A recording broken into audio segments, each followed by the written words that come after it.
clay together here at the very bottom, and then slowly pull it out to the tip of the clay.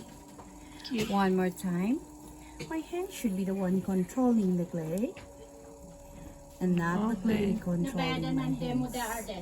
Manante. And whenever I pull it up, I have to do it gradually to maintain the centerness and for it not to collapse. So this is our cylinder. Ito pwede na tong maging pot. But we are going to reshape this for us to see how far the clay goes. Kaya ang gagawin ko here at the very bottom, itutulak ko siya palabas dahan-dahan habang tinutulak, umaakyat din po ako. I'm supporting my left hand with my right hand outside. Here in the middle, I'm using my right hand and pushing it inwards, slowly pulling it up, supporting my right hand with my left hand inside, and then I'm going to push it outwards at the top to make a flower vase. Ito, pwede pa po natin siyang palitin ng konti.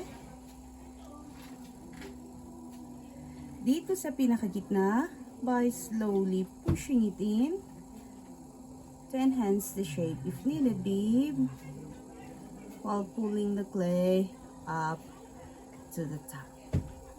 At kung gusto naman natin siyang maging water container, lalagyan lang po natin ng muso na ganyan.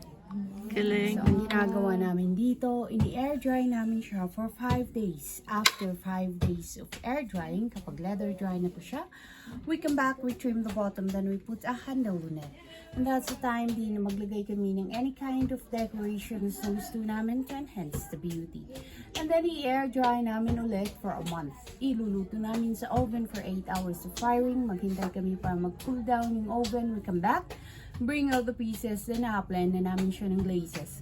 Yung glazes po, yung po nagbibigay kulay at kintab sa kanya, pero hindi po siya kagaya ng pintura na pinahin mo lang, makikita na agad ang result. We have to cook them again to a certain temperature for 8 to 10 hours bago lalabas ang kagandahan ng each piece. They are very good for food containers, they're microwavable, and of course, ang kulay po niya hindi po nag-fade. Sino ngayon ang gustong mag-try? Anyone?